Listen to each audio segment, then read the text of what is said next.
want to talk about an idea I've been mulling over in my head. I've been having some back and forth conversations with my friend, the poet, translator, and linguist, Stephen Dickey.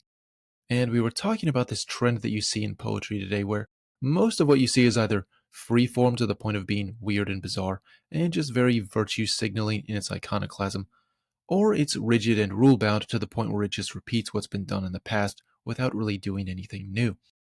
And I should say that between these two groups, which more or less neatly fall into the liberal and conservative camps, the avant-garde iconoclastic camp is by far the larger and more influential side today. And in thinking about the other camp, Stephen raised the question, is it possible to have conservative avant-garde art? Or merely just avant-garde art that doesn't overturn everything, throwing all the old values of the past in your face? And Stephen realized that in thinking about this question, both of these are loaded terms. Conservative art is a loaded term because it usually designates poetry that sounds like a Hallmark card, or the kind of unsubtly sentimental paintings you see by John McNaughton. And as for the term avant-garde, that tends to designate a certain type of modernism that I'm not really talking about in this sense. But setting those terms aside, one can ask the question, if you accept that tradition is not just a stale set of rules to follow, but a set of living principles that must continue to transform so as not to become ossified, exactly how can one work within the boundaries of tradition and be fresh? Don't you have to break the rules of classicism in order to do this? Another way of putting this is it possible to introduce unusual experimental ideas into art in a way that isn't totally iconoclastic or bizarre, but still remains at least traditional-ish? Can art be perennially avant-garde, something that isn't just a passing fad, but that still seems fresh after 100 years? I'm reminded of what the poet Don Patterson said about the ancient Greek philosopher Heraclitus, that reading Heraclitus's aphorisms is like unearthing 100 daggers from the ground that are still sharp. And so I think the answer to this question is obviously yes. And my friend Stephen Dickey came up with a term for this. He called it creative unorthodoxy. Emily Dickinson would be a good example of a poet who represents this sort of aesthetic. Her poetry is not quite like anything else that's ever been written. It's unique and meaningful without being totally bizarre and alienating, which isn't to say that it isn't sometimes strange, in a good way. Much of Stephen's own poetry as well represents this kind of aesthetic. His work is somewhat reminiscent of Dickinson, though not intentionally. I think it's more that because he cut his teeth on German language poetry, his verse has a Rilkean quality to it. The most recent poet I interviewed, Nicholas Korn, also writes sonnets that I think could be called creatively unorthodox. He is a classical poet who breaks some of the rules of classicism, but not all of them. And he has invented a sonnet form that is remarkably fresh. But skirting this boundary of creative unorthodoxy is very difficult.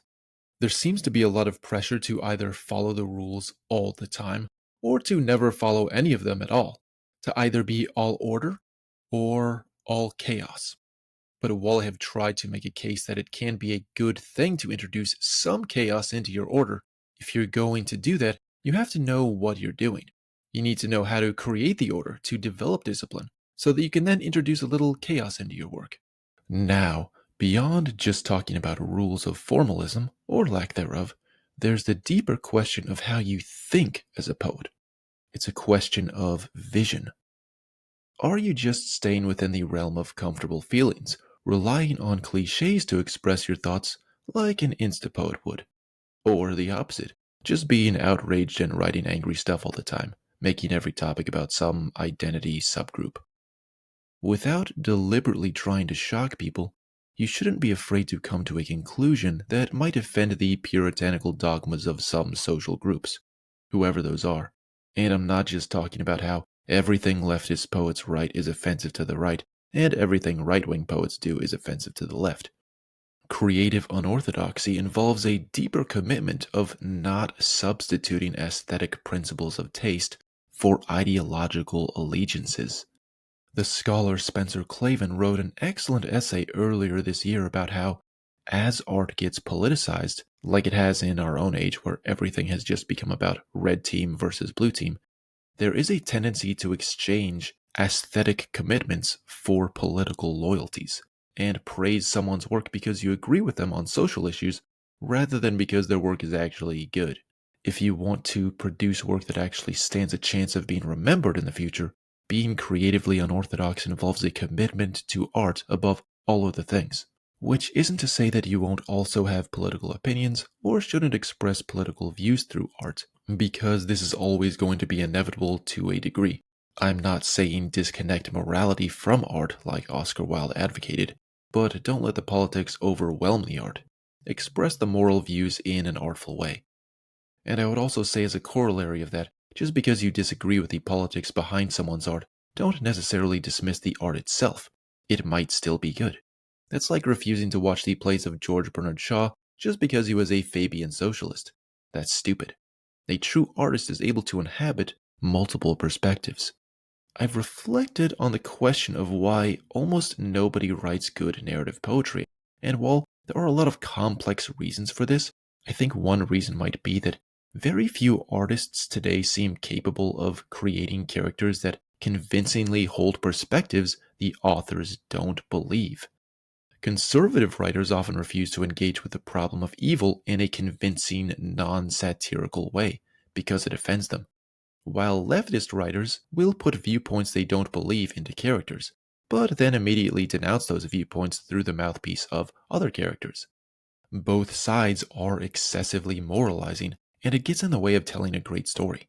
The opposite of creative unorthodoxy is, of course, uncreative orthodoxy, or cliché.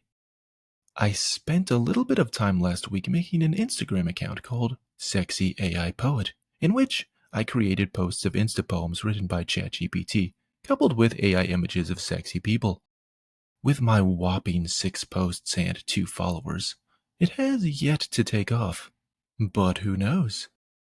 The point is that Insta poetry of the kind 𝐕𝐈𝐃𝐄 and others like her write can be written by ChatGPT now. And what ChatGPT spits out is just as good as what 𝐕𝐈𝐃𝐄 can write. And honestly, I think it can actually write much better than 𝐕𝐈𝐃𝐄 can write. And I know this because I have seen it.